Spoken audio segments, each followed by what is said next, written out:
Okay, hello everyone. Welcome to our first session of the Japanese Canadian Family History program. Thank you to everyone who has joined. My name is Emily Copolella. I am a second year student at McMaster University, and I'm working with the NAJC as the Organization and Methods Researcher. I have a strong interest in research, especially in the Japanese Canadian community, as I am Yonsei and Japanese on my mother's side. And throughout my academic career, I've actively engaged in projects that have aimed at promoting the accurate teaching of Japanese Canadian history in schools, and I have recently conducted research focused on Japanese Canadian experiences. So we hope that today's session will be a little bit of help in your own research. And if we're ready, we can get started.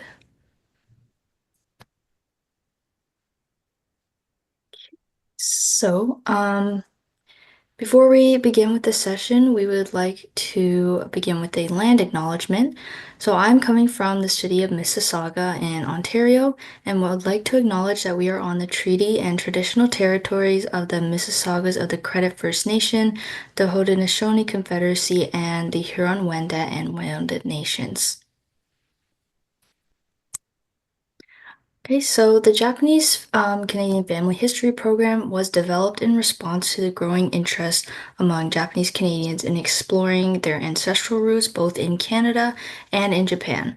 So throughout the various courses and sessions, we are hoping to provide an information and resources pertaining to two different categories of research, both Japanese family research and Japanese Canadian research. So this session is going to focus on the Japanese Canadian side. And we will focus on the Landscapes of Injustices database today. We'll walk through how to locate your family's case files and explore the kinds of information that these records contain, including their limitations and their potential inaccuracies.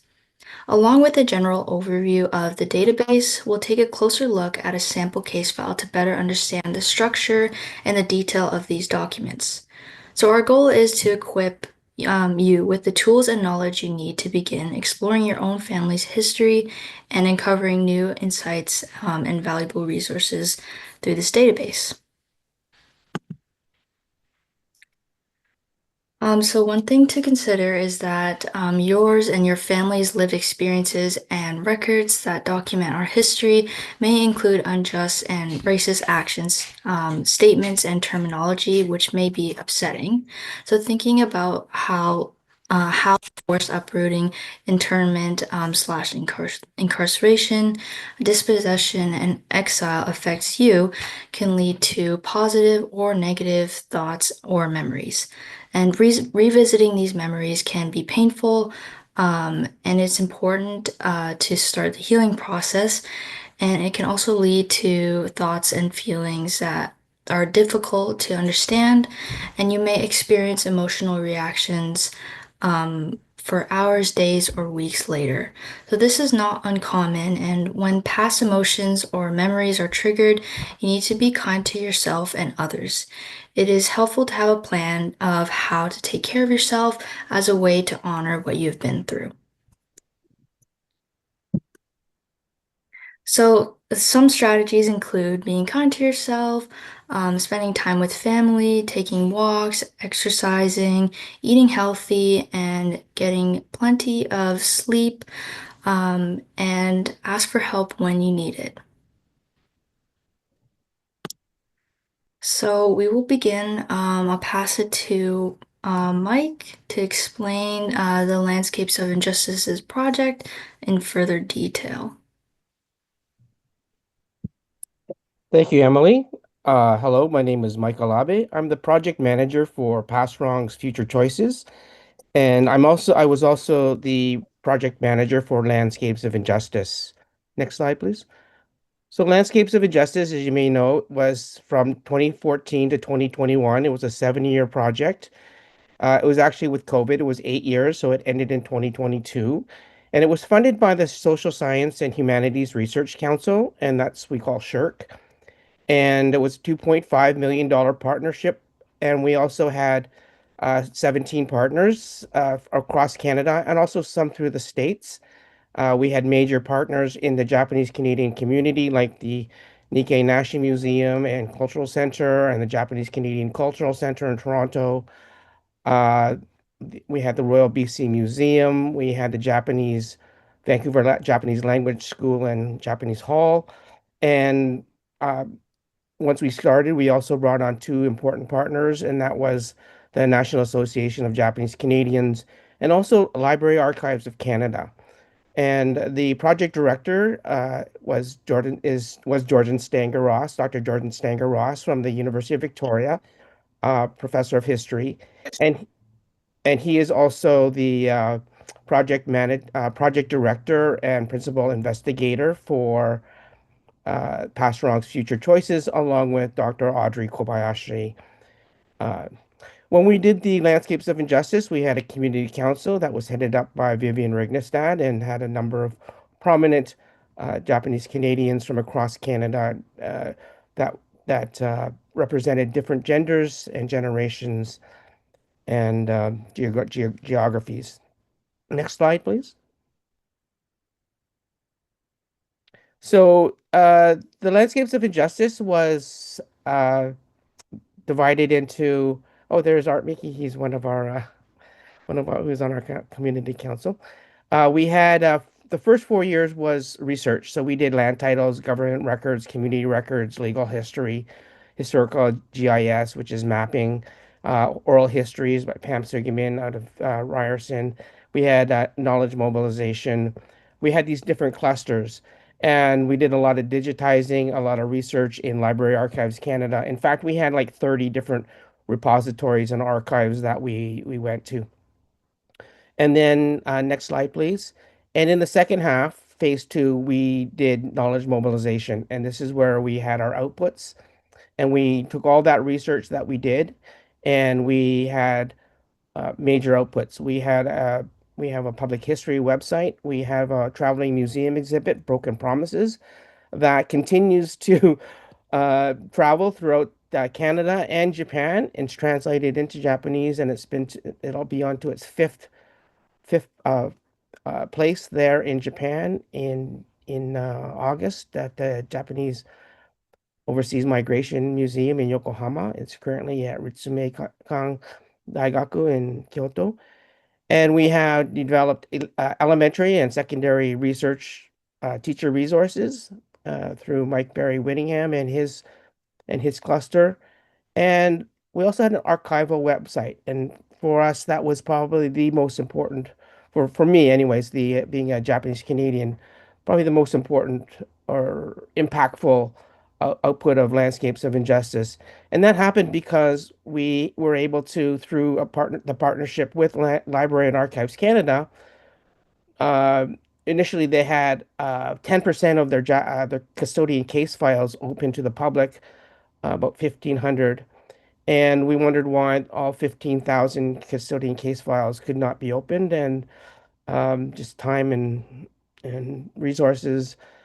Anyways, we had an agreement that they would open and provide them to landscapes, and we would go through them and organize them into individual uh, case uh, case files and add metadata so that they're more easily searchable. And so that's basically the resource that we will explore today. Next slide, please.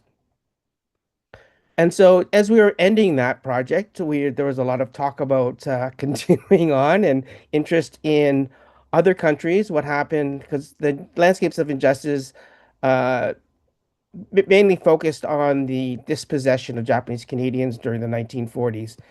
And we had gone to a Kopani and Sherry Kajiwara with the museum cluster had gone to these museum conferences in Japan and elsewhere. And there was this appetite or this curiosity about what happened to the Nikkei communities in other countries. How were they treated by their governments in the 1940s? And so we reached out and we found really great partners or people who were interested in Brazil and in Australia, in Nikkei, Australia, we in Japan as well, and of course in the United States with Densho and Japanese American National Museum. And so we put together, or Jordan and I, we put together another project proposal, and lo and behold, the day that landscapes officially ended, the day before, we got word that we were successful for another 7-year project funded by SHRC, and it is called Past Wrongs, Future Choices, and it looks more globally the the Nikkei story. So we have partners in Brazil and in Australia, the United States, Japan, and throughout Canada. So that's where we're at. I'm the project manager again for that, along with project director Jordan Stanger Ross and uh, Audrey Kobayashi. I think that in a nutshell, does that explain where we're at? Next slide. Put everyone to sleep. You there? Okay. Mhm. And I'll hand it back over to Tomoko this time. Yeah, thank you. So my name is Tomoko Shida. I'm an archivist with the Past Wrongs Future Choices project. I currently live and work remotely for the project on the traditional and unceded territory of the Algonquin Anishinaabe people, otherwise known as Ottawa. I am a professionally trained teacher and archivist. I have degrees in history, global studies, teacher education, and archival studies. And one of my roles within the PWFC project is to assist community members to access and benefit from the fruits of the academic research that Mike Abe is talking about, that's being done about the JC community by taking part in outreach events such as this one so that you can benefit from the research. So even after this session, I'm available to answer questions, even individual questions you have about navigating the database or your family's case file. I'm happy to take those questions via email, or if you want to set up a virtual meeting, I'm happy to do that as well. It's going to be kind of a whirlwind overview through the database. So please feel free to reach out if you do have questions. Next slide, please, Emily. So as Emily and Mike have mentioned, we partnered with the National NAJC. Thank you, Emily, to introduce what we believe is one really important source for Japanese Canadian family history research, this Landscapes of Injustice, or LOI database. So the focus of today's session are the custodian case files, but there are many other sub-collections within the database that Mike mentioned, including, as you can see on this screenshot, there are other sub-collections such as the oral histories, protest letters, land titles, fishing boat ledger, fishing vessel request letters, and a whole slew of other archival collections, which are literally thousands of archival records about this history. So we are planning future sessions along with it, NAJC and Emily in 2025 that will focus on navigating these often overlooked sub-collections within the database that we think contain potentially a wealth of valuable information for your family history research, or at the very least, it will provide a depth of context to understanding the significance of, dates that you might find, or names or places that show up in your case file. So please do stay tuned for those sessions coming up later this year that we will be doing in partnership with the NAJC. Next slide, please. So I'm going to move on to a demonstration of where and how to access your own family's case files or others of interest before I provide some further contextual information about what these case files are and what kind of information you can find in them. There are a couple of ways you can access the research database. Of course, one easy way is Google search. I'm going to introduce you to a couple of others. One is through the Landscapes of Injustice website at landscapesofinjustice.com, which is the one that I will demonstrate first. So I think I'm going to need to share my screen. So just bear with me. I think I have the right one. And Emily, can you tell me if you can see the Landscapes of Injustice website, as well as the tab at the top that's purple? Is that Yes, what we you can. see? Okay, super. Okay, so we are here. Once you go to landscapesofinjustice.com, that's the landing page. I would direct you to the top where it says project results, and it'll open up a menu where you will be able to find the digital research database. So that's a good way to access it. It'll open up another page that will provide some background information about the research database, as well as the shorter link to the research database that was also shown on the slide that I had before. Before clicking on that, I did want to point you to this information about the database, as well as links to a bunch of videos of case file sessions that were done previously that featured different guest speakers than the ones that are speaking today.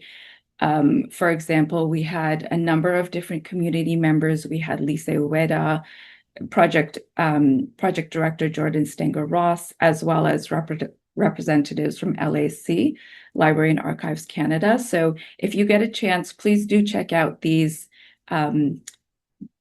sessions, these video sessions as well. But let me go back to the link to the database itself. It should open up a landing page that again gives you some more information about the database.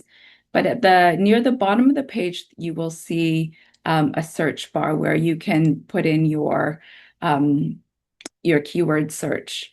And what this search bar will do, it'll search within all of the sub-collections within the database. So if your family name is quite rare, then this is an excellent place to start. So, for example, my boss at the Nikkei National Museum, also my boss as part of the project, PWFC project, Lisa Ueda, her ancestor's last name is very, very rare, Okashimo.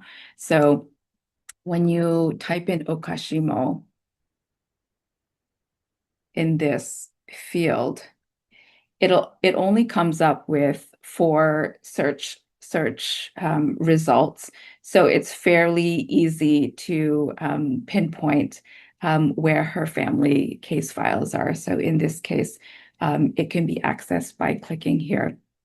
So this would be her grandfather, Kamezo Okashimo, and you can click there.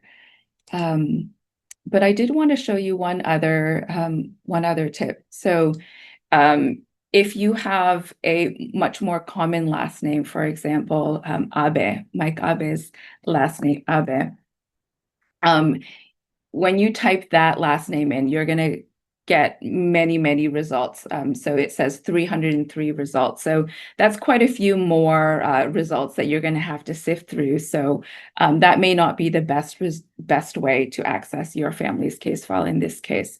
So there are a couple of things that you can do here. I guess you can, of course, you would think you can put in the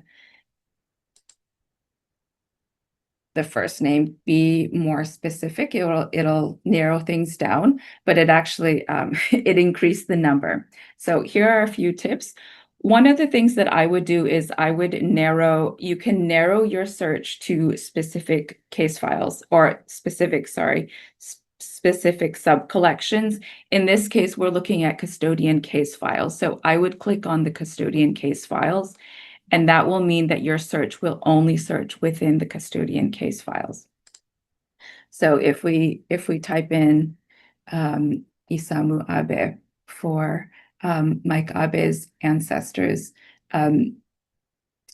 we'll see that the result comes up right away. Another tip is if you do a search with plus next to each of the keywords, this will ensure that you will get results for pages that include both Isamu and Abe. It will ignore the pages where only Isamu shows up or only Abe shows up. And this will help you pinpoint the case file that you're looking for. I forgot to mention one other thing. When you click on custodian case files and you want to search just within the case files, it also will show you a number of filters that are not available when you're searching for everything. And this allows you to filter your search results.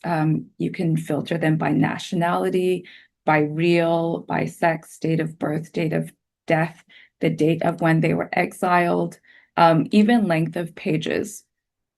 So, for example, you could, if you click on naturalized citizens, and then you want to figure out who had custodian case files that were exiled to Japan, and you can type in, let's just say 1900 to 1950, and then you click. Sorry, I needed to have deleted the Isamu Abe, and you click search. Then it'll bring up the results of naturalized Canadian citizens who had a custodian case file that were also exiled to Japan. So that's kind of a little bit of an aside, but a cool feature of the database. I'm going to show you one more way to access your custodian case file. It's a little bit, might take a little bit more time, but there's also the database also has a browse function. So if you go to the top and you click, there's a persistent kind of menu at the top. If you click on collections and then you go to browse, there's it has little blurbs about each of the subcollections in the database. The custodian case files is at the top. And if you click browse on the custodian case files, it shows you a way to access the case files in alphabetical order. Case files were created not just for individuals, but also there were case files for businesses, estates, families, organizations, and trusts. So if you're interested in researching organization case files, this is a good way to find those. But if you're looking for an individual case file, let's go again with Lisa Ueda's ancestor, Okashimo. You can click on the O, and they're all organized in alphabetical order. And you can scroll down to find Okashimo, or what I would do is, I have a Mac, so I would do Command F. If you're using a PC, it would be Control F. Command F, and then I can type in Okashimo, and it'll bring me to the result for that page. And this is a great way to access the case files as well, because it also gives you a preview. It tells you Lisa Ueda's, I think it's her great-grandmother, Hisayo Okashimo. It gives you biographical information about her, as well as family members. It gives the sex, the birth date, the name, and then it also, on the very left column, there is the case file number. And if you click on the case file number here, it'll bring up a page with a lot of that same information. But also on the left here, there's a sign that says access the source. And this is where you can, this is where you can click to download the actual case file. And it looks like they can take quite a long time to load. So while we're waiting for that, Emily, would you mind navigating back to the slides?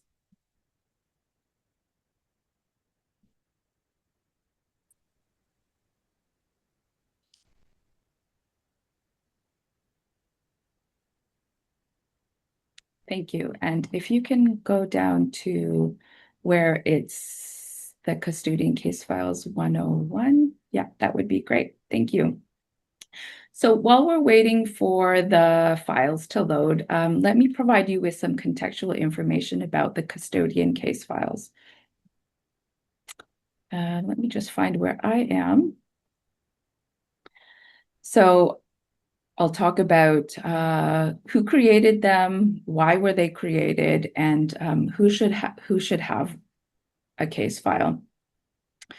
This is going to get a little bit nitty-gritty, but the Office of the Custodian of Enemy Alien Property was an federal office that was created in 1920. But the records that we're interested in are from the Vancouver branch of this federal body.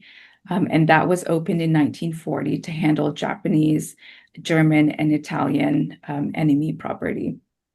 So in March 1942, once the decision was made to uproot all Japanese Canadians from the restricted zone along the Pacific coast, this office was given the authority to, quote unquote, protect and administer all property owned by Japanese Canadians residing in this area.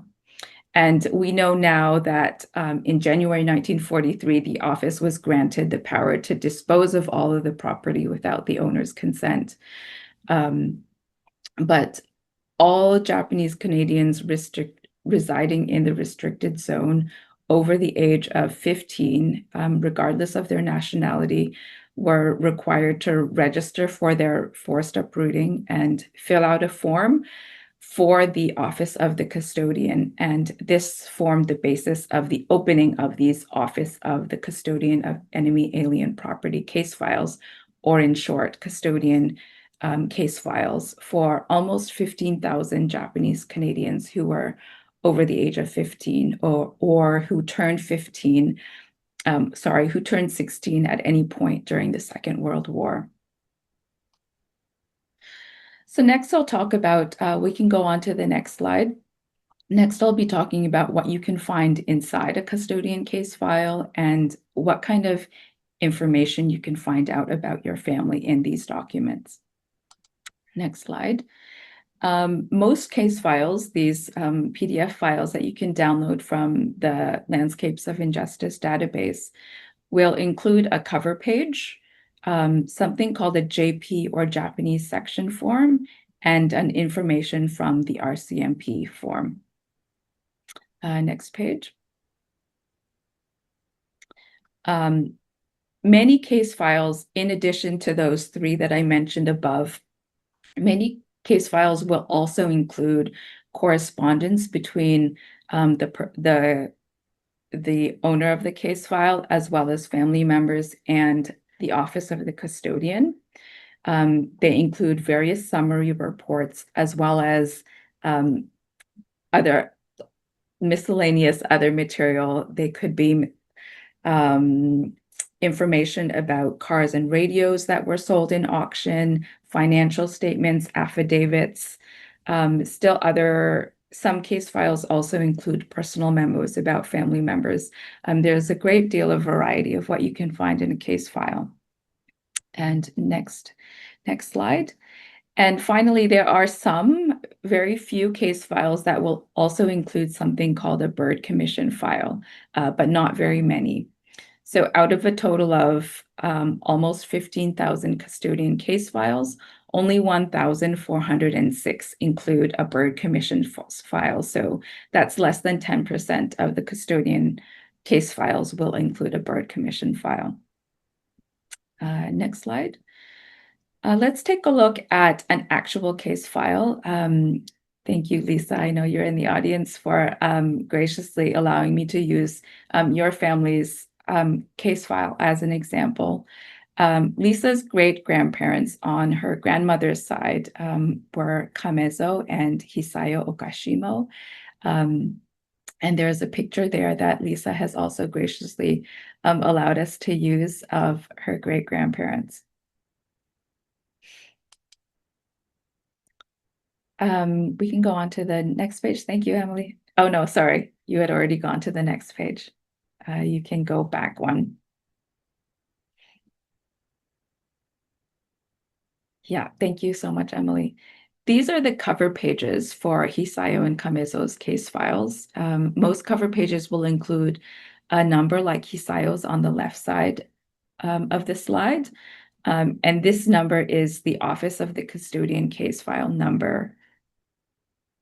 Kamezo's case file is a little bit peculiar in that the case file is preceded by the XI. And this signifies that he was sent to a prisoner of war camp. And we will see later on in his the other documents within the case file that he was in fact sent to the Angler POW camp. Though we also know that not all people who were sent to a POW camp will necessarily have this XI number in the case file number, which I think that's still unknown to any of us. If you know, please let me know. We can go on to the next page. The next slide is an example of the JP or Japanese section form. On the left hand of the slide is a screenshot of the whole page, the whole first page, and on the right side is a close-up of the top of the first page of this form. And I can't remember exactly how many, but I think it's about 4 or 6 or something like that, 6 pages long, this form. And you can see that this form provides the case file number on the top right, and then near the top, you will also see the name of the case file, the person who the case file belongs to. It also includes the address of the individual prior to their forced uprooting.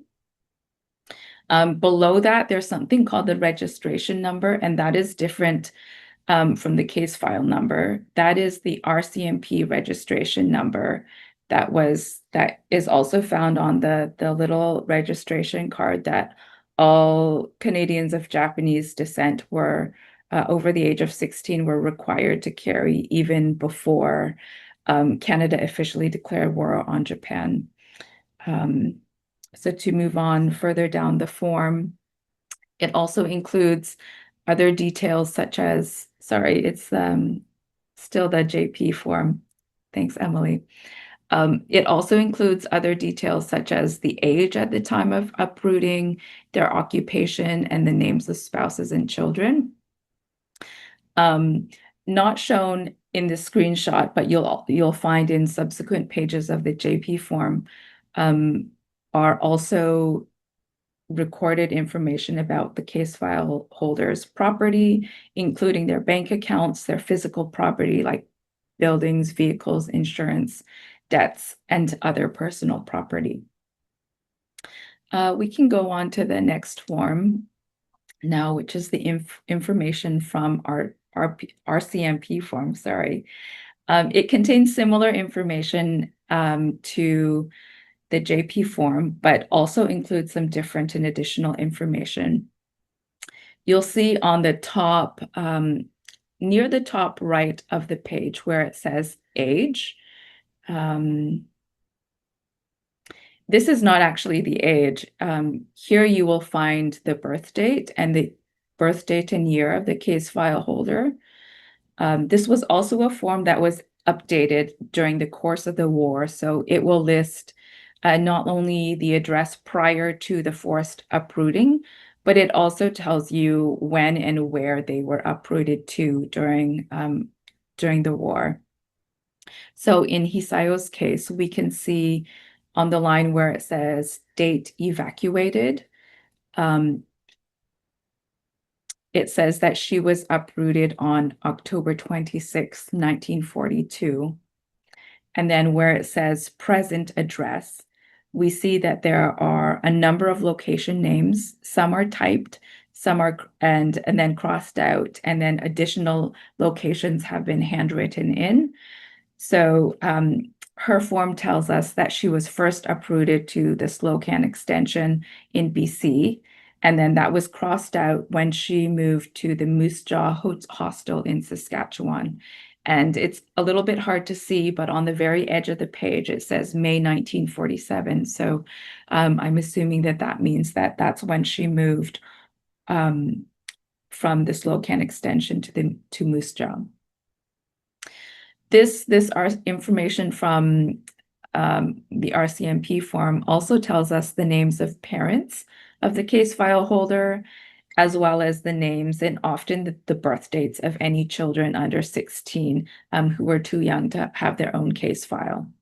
So this form is a key document for finding the birth dates of ancestors who were under 16 for the duration of the war. And in Hisayo's case, you can see that this form tells us to see husband's file. So the next slide will show you Kamezo's RCMP form. Unfortunately, when we look at that section, it says see over. But when you actually look in the scan or the PDF, that backside of this page is actually missing. There's no scan of the backside of this page.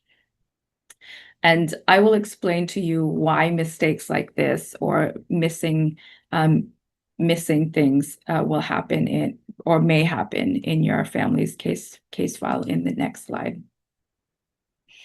So these are more screenshots from Kamezo and Hisayo's case files. The first is called a liability summary report. The second is a personal property summary report. You can see on one side it's too dark that you can't see it. On another side, this other side on the right, the top part, it looks like someone moved the page while they were scanning, and so we can't read the top. You may also find a similar situation in your family's case file. Or also like the case before, that a page in the case file, you know that it should be there, but it's missing. Things like that will happen. The reason for this is as the activities of the Office of the Custodian wound down, the Vancouver branch was told to microfilm all of the paper records in Vancouver, and then destroy many of the files. So this was in 1952. In 1952, all of the case files were destroyed, and all that remained were the microfilm, and the microfilm was transferred to LAC, Library and Archives Canada, or it was called the Public Archives of Canada at the time. They were transferred in 1977. So unfortunately, for the case files, we can't go back and rescan the documents because they were destroyed in 1952. All we have to work with are these imperfect microfilm scans. Unfortunately, that means that when something is missing, we can't go back and do anything about that. In the case of the dark files, there is something there are ways that we can lighten the case files so that you can actually read them. So if your family's case file has a file that's too dark, please go ahead and you may ask maybe a tech-savvy member of your family to help you, or you can send me an email and I can help you. I can fix it up for you so that you can actually read your case file. Just let me know. I'm going to go on to the next slide. That brings me to the last category of records that I want to talk about, the Bird Commission files.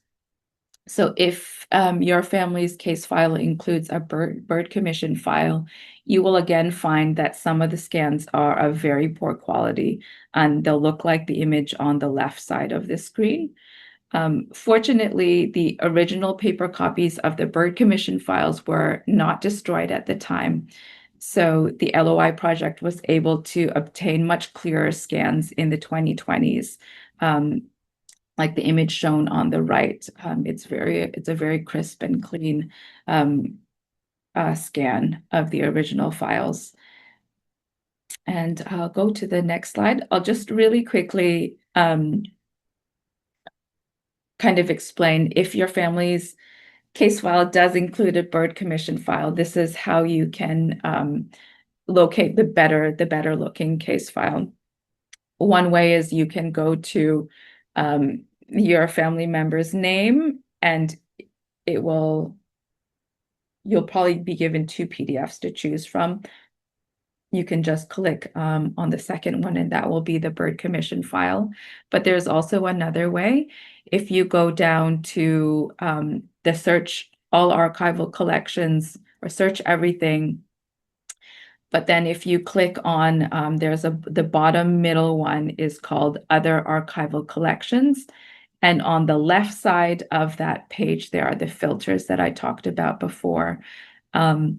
If you select the creator filter and click on Canada Bird Commission, and then type your family's name, and then click search, that will bring up your family's bird commission file that is of much better quality.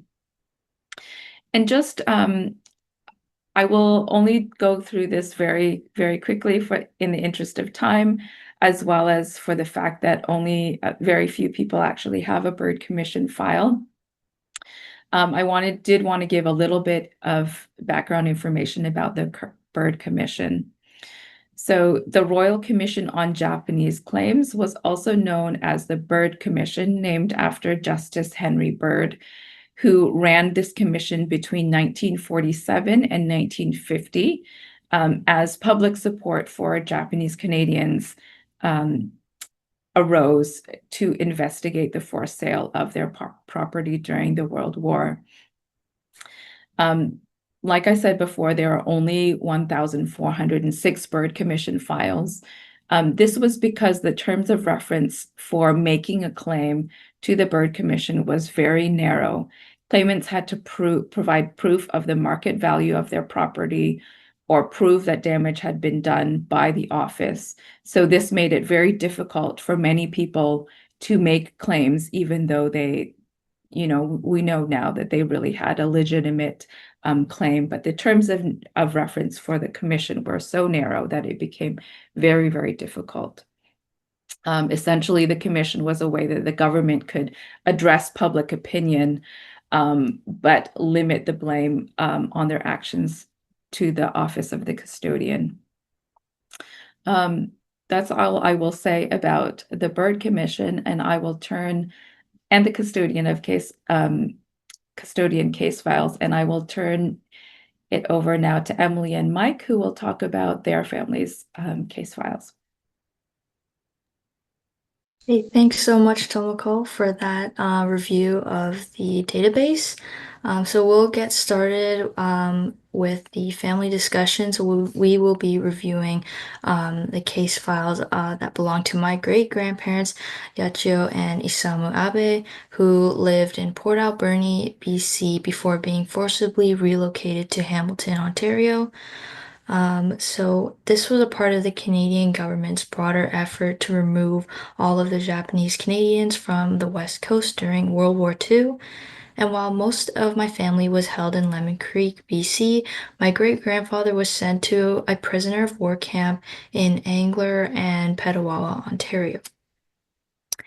So I didn't actually learn about this part of my family's history until I was 13. I had been assigned a school project on my family's background in Canada, and I realized that I never really thought about it. So thankfully, my grandma shared her experiences with me, and she was around 9 years old at the time of the war and when she was interned at Lemon Creek.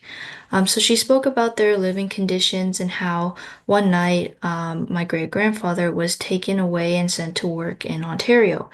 And having the opportunity to review my great-grandparents' case files has allowed me to piece together a fuller, more detailed picture of their story that we can review now. So I will pass it over to Mike, who can walk us through some of the details that we can see in the case file. So if you want to go ahead and share your screen, that would be great. Thank you.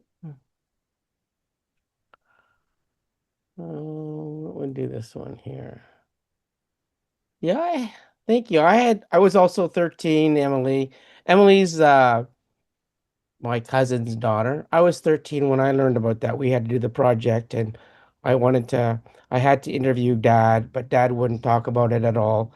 And obviously, my grandma couldn't speak Japanese. So that was sort of the impetus for me to learn Japanese and go to Japan and try and talk to grandma afterwards about internment.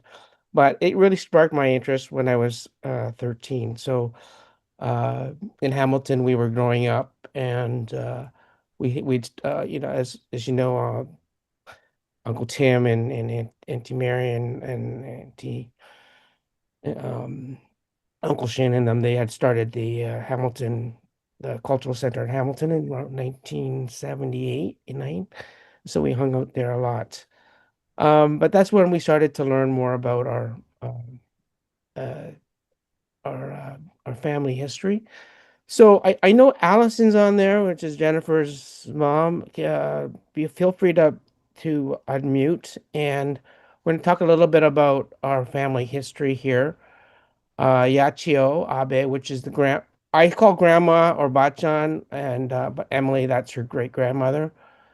Um, and she was 1090, and she was in married to Isamu, and you can see she was in at the time of the JP section, she was in Hastings Park from Port Coquitlam, which is interesting.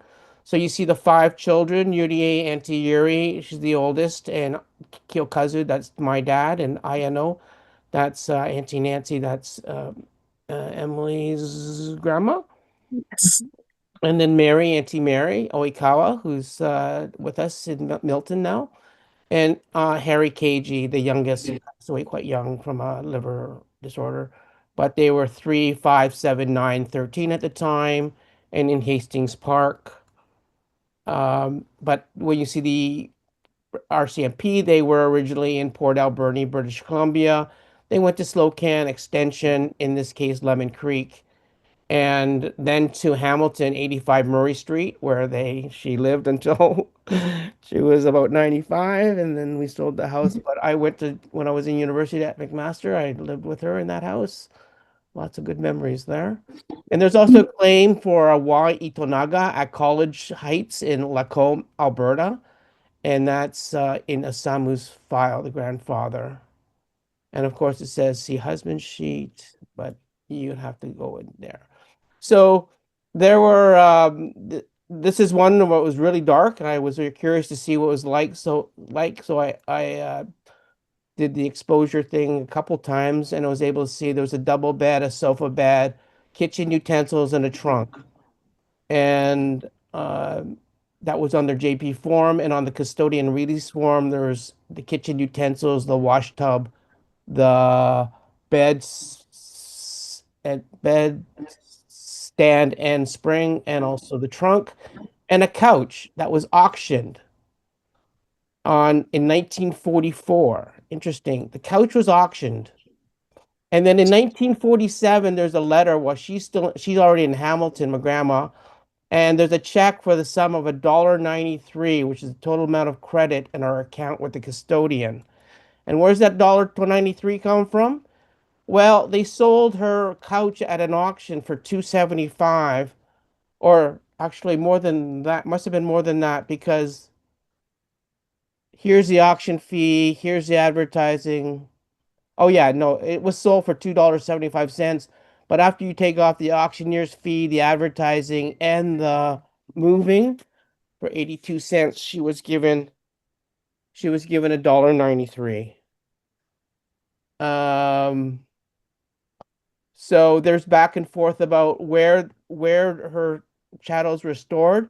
And when it said Port Coquitlam, and this is what my Auntie Nancy had told me and Michelle, that they had stayed with their cousin Masumi Mitsui in Port Coquitlam before they went uprooting, before they were moved to Lemon Creek, uh, somewhere around. Be, be, then they went to Hastings Park. There's a couple other letters that I've pulled out in no particular order. This is the way they came out. You can see that handwriting. That's probably Auntie Yuri's writing, who would have been 13, probably 15 at the time.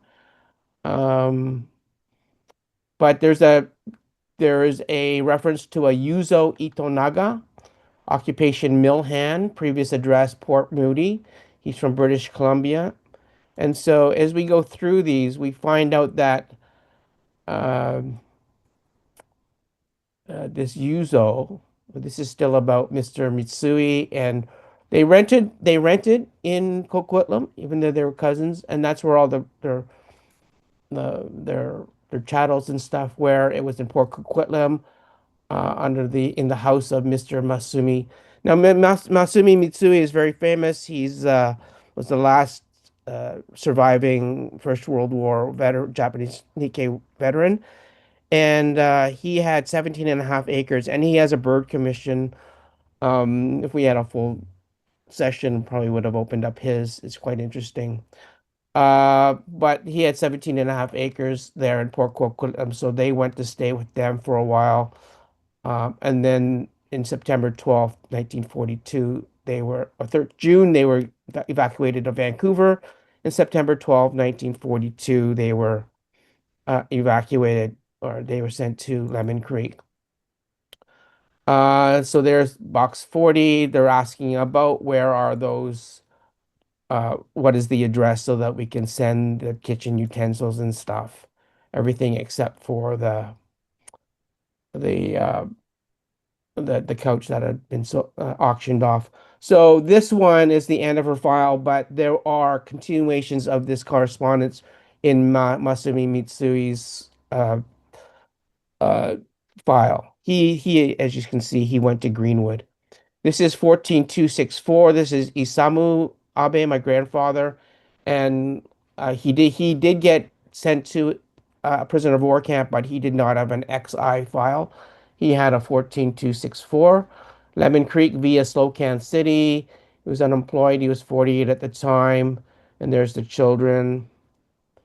And his RCMP 1894. He was a good 14 years older than my grandmother.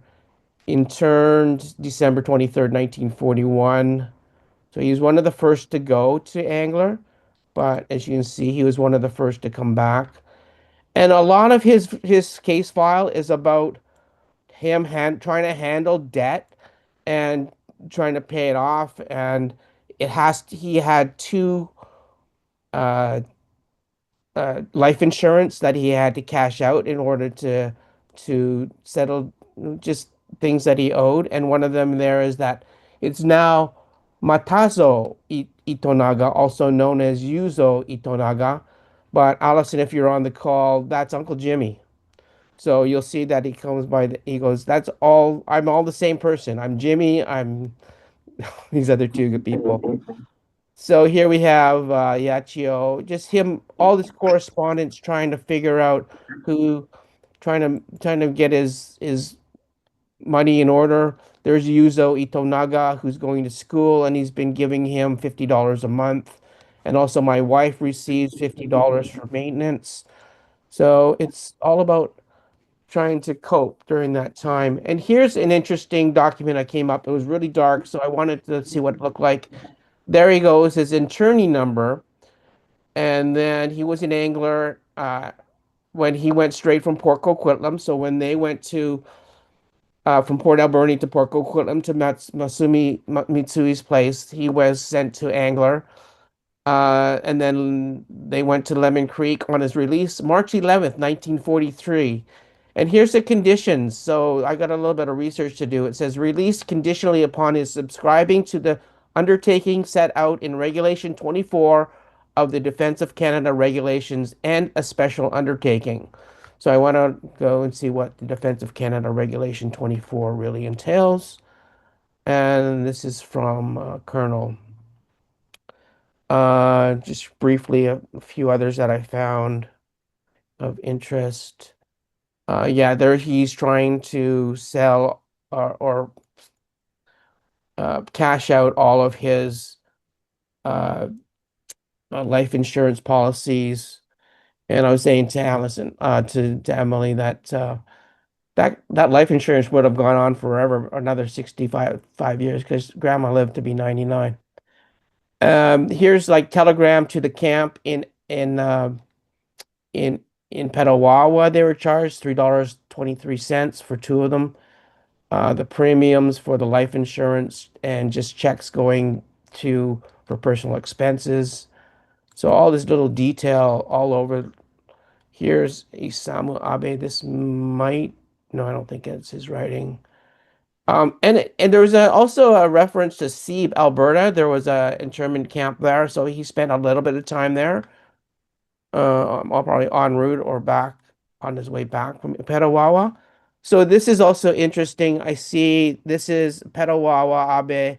So it was a letter sent from prisoner of war mail and free postage. So nothing to be written here. But as we all know, that was quite censored.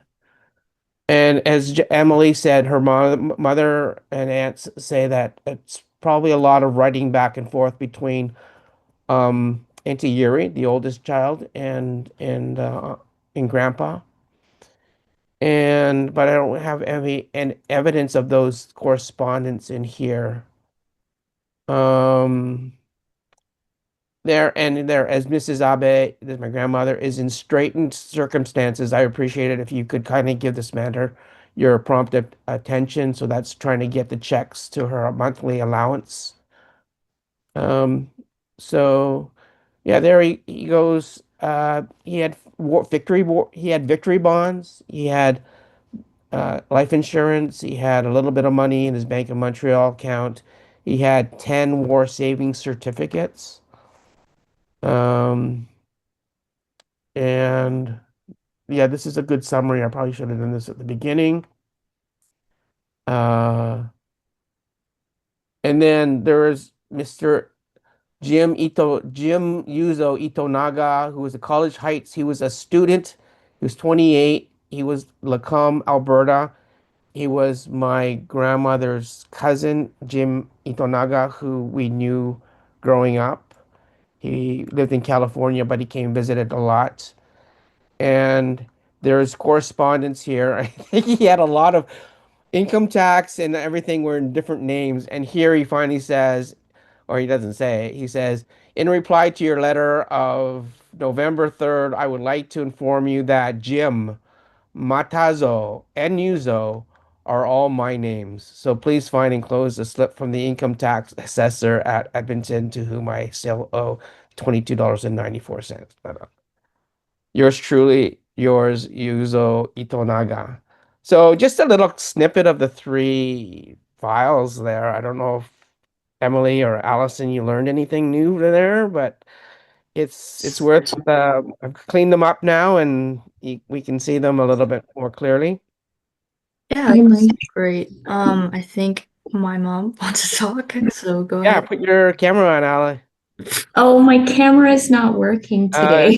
Okay, we'll listen to you. Okay. But no, that's really wonderful. It's so interesting to see all of that information all captured. We hear all of these stories that from Auntie Yuri and Auntie Mary and my mom.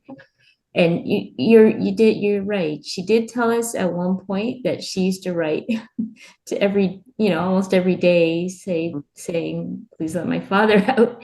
But unfortunately, like you said, no correspondence was ever, found, and who knows Yeah. what happened to them. So yeah, thank you. Anyone else from our Abif side? I don't think. I can't see anyone, but this will be recorded and posted later for everyone to watch. But yeah, thanks so much for going through those slides. Let me just put up the last bit here. I think it is very interesting to find out sort of the reasons or how they used to live and things like that. It painted a much better picture and it helped me in my own research and my school research and things like that. And in total, it gave me a better understanding of the sort of circumstances that our family lived through. which is always important. So that concludes our session for today. Our next session is a how-to on researching Japanese Canadian family history with Elaine Kimura, who is an archaeologist and Master of Arts students from the Department of Anthropology at McGill University. So she will be telling her story of how she discovered her family's history, and she'll go through, just like we did today, the databases that she used, one of them being Landscapes of Injustice, as well as a few others. And she'll show her it's a kind of a workshop where she'll show her project and the results and what she's learned. So thank you very much to everyone who has joined us today. And if you have any questions, you can email. Okay, Tomoko, you need to. Sorry, I just had one thing I wanted to Yes. introduce. We have a feedback form. We would love to get feedback from you for future sessions that the PWFC is also planning as well, and for NAJC as well. So I've just shared a feedback form in the chat. We will also send a follow-up email to everyone who registered so that you can give us feedback that way. We'd love to hear what you thought about our session, as well as what kind of sessions, future sessions you'd like to see from us as well. So sorry, Emily, that's what I wanted to add. No worries. Yeah, that was a great addition. I forgot to mention that. So yeah, if you have any questions, you can go ahead and research myself at research at najc.ca for any NAJC related questions about our family history program. And if you have any questions relating to past wrongs, future choices, or landscapes of injustice, you can reach out to Tomoko. And her email is listed there. We also have our family history Facebook page, so feel free to join. That's where we put most of our updates about this program. We'll be reviewing more databases and more collaborations with more organizations, hopefully in the future. And you can also visit our website, just linked over here. Just type in Japanese Canadian family history and you should find it.